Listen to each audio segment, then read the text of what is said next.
हम एक आजाद फिलिस्तीन चाहते हैं और इससे कम कुछ भी नहीं। फिलिस्तीन की आजादी ही वो रास्ता है जिससे वहां लोग चैन से रह पाएंगे।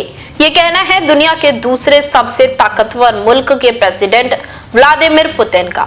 अपने भारत दौरे से पहले ही मॉस्को में एक भारतीय टीवी चैनल को दिए गए खास इंटरव्यू में पुतिन ने ये बात एकदम साफ लफ्जों में ऐलान कर दी है कि फिलिस्तीन को आजाद देखना ही रूस की पॉलिसी है।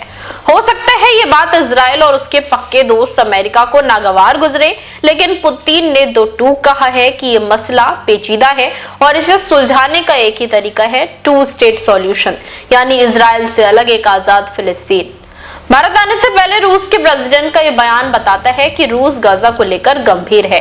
यही वजह है कि रूस ने चीन के साथ संयुक्त राष्ट्र सुरक्षा परिषद से उस वक्त खुद को अलग कर दिया जब वहां ट्रंप के 20 सूत्री गाजा प्रस्ताव को मंजूरी दे रहा था, जिसमें गाजा में इंटरनेशनल फोर्स भेजने की बात कही गई थी। लेकिन रूस इसे सही नहीं मानता क्योंकि इससे हमास को हथियार डालने का दबाव बनेगा और रूस ऐसा नहीं चाहता क्योंकि उसे इजराइल की मंशा पर शक है। जब पुतिन से पूछा गया कि उनकी गाजा को लेकर कोई अलग प्लानिंग है या नहीं, तो उन्होंने कहा कि उनका कोई अलग पीस प्लान नहीं है, लेकिन अगर फिलिस्तीन की समस्या का समाधान चाहिए तो यूएन को टू स्टेट सॉल्यूशन 100% लागू करना होगा और एक आजाद फिलिस्तीन देश का निर्माण करना ही समाधान है।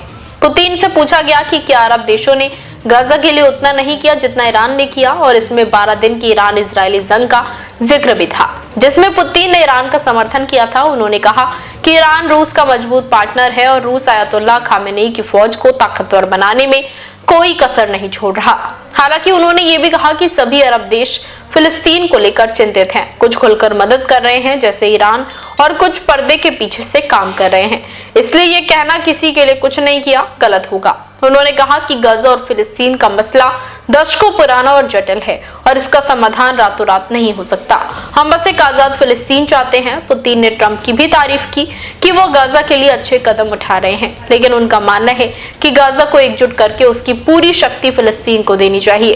गौरतलब है कि इजराइल नहीं चाहता कि फिलिस्तीन देश बने क्योंकि वो उसे अपने वजूद के लिए खतरा मानता है, जबकि अमेरिका कभी टू स्टेट सॉल्यूशन की बात करता है और कभी इससे मुकर जाता है। ऐसे में पुतिन की आजाद फिलिस्तीन की मांग ने मिडिल ईस्ट में नई बहस छेड़ दी है।